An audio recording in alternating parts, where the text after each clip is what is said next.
speaking of words, let's actually go. Did you learn any new lingo while being on the set, like these fashion terms that maybe? I did. Well, before I started shooting, I researched and found all the words. You know, on trend, off trend, trans-seasonal, deconstructed.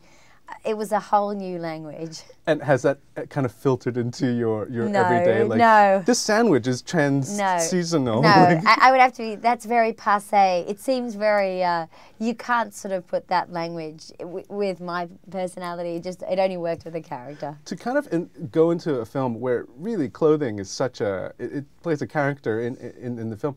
Was it kind of overwhelming for you, or are you a bit of a fashion-forward type You know, I person? was really overwhelmed, and everybody kept saying, "What do you think, Hyla?"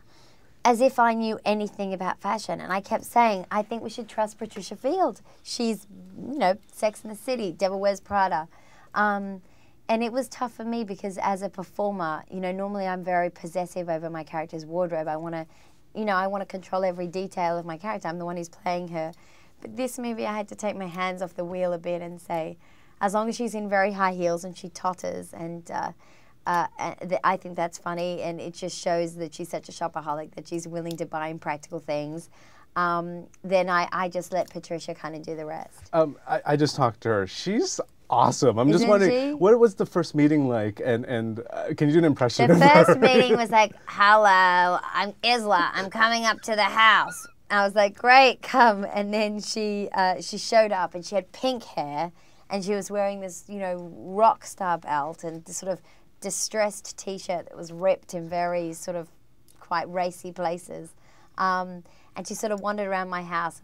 I mean, I can't actually, I can't say on camera all the things she said to me, but she was very funny, and she was very clearly very creative, and she showed me some images, and we talked a bit about how far we wanted to go, and I really felt like, although I didn't want the costumes to be a joke, I thought that they needed to, it needed to be clear that she was a shopaholic by looking at her straight away. I heard that the first fitting was actually a room full of just Pantone. I mean, it's like Oh, colors. it was chaos.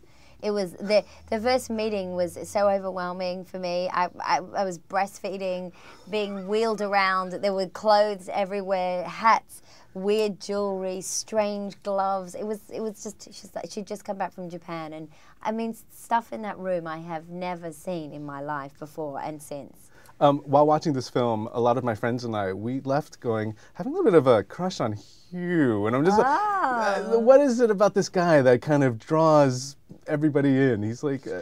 I think that the way that Luke chose to play, and the way that Hugh chose to play Luke, as someone who's very reserved, who holds in his emotions, is a different type of man from the alpha male. He's not a metrosexual male. He's not a, you know, he's a different type of guy, and I think it's nice to see that in film. All right, because for a lot of people in Asia, this is going to be the first time that they're actually going to see you. You know, so you're the star, and I just want to make sure that people in Asia know how to pronounce your name. Yeah. So it's Isla. Isla. Not yes, Isla. the it's S is Isla. silent. Yes. It's Isla. Okay, perfect then. And what's your name? Stevie. Oh, how do you pronounce Save? Is that Save? Stevie. Save? Stevie. Sve? Sever, yes. Oh, I know how to pronounce that. Very nice meeting you, Isla. Can't believe you made me do that joke. He told me to do that. Thank you. Nice to meet you. Very nice.